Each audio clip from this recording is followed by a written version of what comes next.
नमस्कार।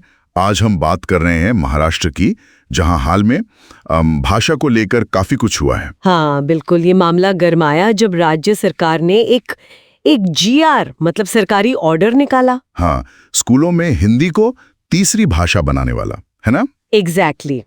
उसमें ये कहा गया था कि हिंदी अब कंपलसरी तीसरी भाषा होगी। तो हम इसी पूरे घटनाक्रम पर, इसके पीछे के कारणों पर और जो हाल में हुआ है उस पर आज गहराई से बात करेंगे। हमारे पास कई रिपोर्ट्स और आर्टिकल्स हैं इस पर। हाँ, और ये समझना भी जरूरी है कि अभी क्या सिस्टम है।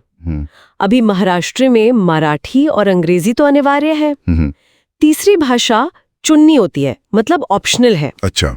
तो सरकार ने इस जीआर के पीछे तर्क दिया त्रिभाषा नीति का, मतलब वो हिंदी, इंग्लिश और एक रीजनल लैंग्वेज वाला फॉर्मूला। हाँ, जो केंद्र सरकार की नीति है। बिल्कुल।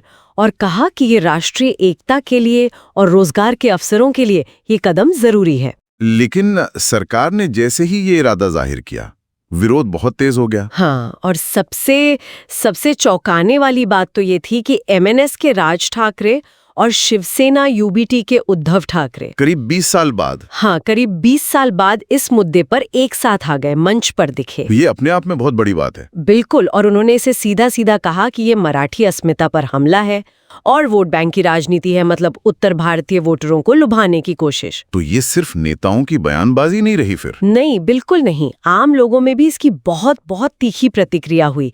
सोशल मीडिया पर देखो तो हैशटैग मराठी अस्मिता ट्रेंड करने लगा। हाँ, मैंने देखा था। और कई शहरों में जैसे पुणे, नागपुर, मुंबई, वहां प्रदर्शन भी हुए। इससे ये साफ पता चलता है कि महाराष्ट्र में भाषा का मुद्दा कितना संवेदनशील है। बहुत ज्यादा। और ऐसा लगता है कि लोगों का डर असल में हिंदी भाषा से उतना नहीं है जितना इस बात से है कि कहीं उनकी अपनी मातृभाषा मराठी वो पीछे ना छूट जाए, उसका सम्मान कम न हो जाए। और इस विरोध का, इस दबाव का असर भी हुआ फिर? हाँ, बिल्कुल असर हुआ। सरकार को एक तरह से कदम पीछे खींचने पड़े। 4 जुलाई को उस जीआर पर रोक लगा दी गई। अच्छा, रोक लगा दी। हाँ, और कहा कि एक कमेटी बनाएंगे जो इस पूरे मसले पर दोबारा विचार करेगी। तो मतलब फौरी तौर पर तो मामला शांत हो गया। लेकिन क्या ये वाकई शांत हुआ है? क्योंकि खबरें तो कुछ और कह रही हैं। वही तो, लगता नहीं कि मामला शांत हुआ है। जीआर भले ही रुक गया हो, लेकिन जमीन पर जो तनाव है वो कम नहीं हुआ, बल्कि कुछ हाल की घटनाओं ने उसे और भड़का दिया है। जैसे वो मीरा रोड वाली घटना, एक दुकानदार की पिटाई हुई कथित तौर पर हिंदी बोलने पर, और आरोप लगा एमएनएस कार्यकर्ताओं पर। चार्जशीट भी फाइल हो गई है। तो ये दिखाता है कि कैसे एक पॉलिसी डिबेट सड़क पर हिंसा का रूप ले सकती है। ये तो बहुत चिंता की बात है। और राजनीतिक लेवल पर भी माहौल गरमाया हुआ है। हाँ बिल्कुल। एक बीजेपी सांसद हैं निशिकांत दुबे, उनकी कोई कथित टिप्पणी आई मराठी भाषा पर जो आपत्तिजनक मानी गई। उससे भी माहौल काफी गर्मा गया। मतलब विवाद सिर्फ महाराष्ट्र तक नहीं रहा, नेशनल लेवल पर चला गया। और इसी दौरान वो विरार वाले रिक्शा चालक का वीडियो भी खूब चला। हाँ, मैंने भी देखा था। वो मराठी में बात करने से मना कर रहा था शायद। हाँ, वो कह रहा था कि हिंदी या भोजपुरी में बात करो। अब इस पर भी दो तरह की बातें हुई। कुछ ने कहा ये उसकी मर्जी, उसकी भाषा चुनने की आजादी है, और कुछ ने कहा कि ये स्थानीय भाषा का अपमान है। बिल्कुल। तो ये छोटी छोटी घटनाएं दिखाती हैं कि भाषा के आधार पर समाज में पोलराइजेशन बढ़ रहा है। और इसी बीच एमएनएस नेता अविनाश जाधव की गिरफ्तारी भी हुई थी। हाँ, उन्हें हिरासत में लिया गया था, और जब वो रिहा हुए तो उनका एक बयान आया जो काफी चर्चा में रहा। मैं मराठी हिंदू हूँ, हिंदी हिंदू नहीं। ओह, ये तो मतलब पहचान की राजनीति को और गहरा कर रहा है। भाषा और धर्म दोनों को मिला रहा है। बिल्कुल। मतलब हिंदू पहचान के अंदर भी भाषाई पहचान को ऊपर रखा जा रहा है। इसमें और भी कोई एंगल जुड़ा है क्या? हाँ, एक और बात हुई। किन्नर अखाड़े की महामंडलेश्वर हैं पवित्रानंद गिरी, वो भी सामने आई। अच्छा, उन्होंने क्या कहा? उन्होंने इस तरह मराठी थोपने और जो कथित गुंडागर्दी हो रही है उसकी निंदा की। कहा कि ऐसा दबाव बर्दाश्त नहीं किया जाएगा। तो मतलब अब ये मसला और भी अलग अलग सामाजिक समूहों तक पहुंच रहा है। और इन सब का राजनीतिक असर क्या दिख रहा है? खासकर मुंबई में बीएमसी चुनाव भी आने वाले हैं। हाँ, राजनीतिक असर तो दिख रहा है।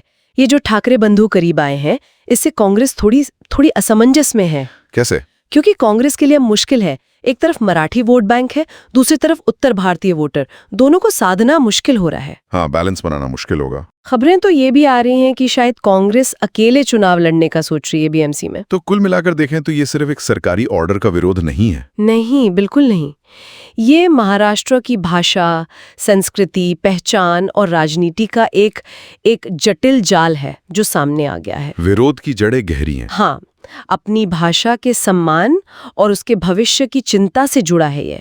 और जो हाल की घटनाएं हैं, मीरा रोड की हिंसा हो या नेताओं के बयान, वो दिखाती हैं कि मामला अब सिर्फ पॉलिसी का नहीं रहा, बल्कि सामाजिक टकराव और राजनीतिक फायदे नुकसान का ज्यादा बन गया है। ये सरकार के लिए भी एक बड़ा सबक है ना, कि भाषा जैसे इतने संवेदनशील मुद्दों पर कोई भी फैसला लेने से पहले कितना ज्यादा सोचने, बात करने और सहमति बनाने की जरूरत है। बिल्कुल, वरना ऐसे ही विस्फोटक नतीजे हो सकते हैं। सही कहा। और ये हमें उस बड़े सवाल पर भी सोचने को मजबूर करता है कि जो राष्ट्रीय एकता की बात होती है और जो किसी क्षेत्र की अपनी खास भाषा और संस्कृति है, हाँ, उनके बीच एक सही संतुलन कैसे बने? ये बहुत बड़ा सवाल है। भविष्य में जब भी भाषाई नीतियां बने तो इस तरह के तीखे विरोध और सामाजिक तनाव से कैसे बचा जा सकता है, इस पर शायद सबको मिलकर सोचने की जरूरत है। बिल्कुल, इस पर विचार करना बहुत जरूरी है।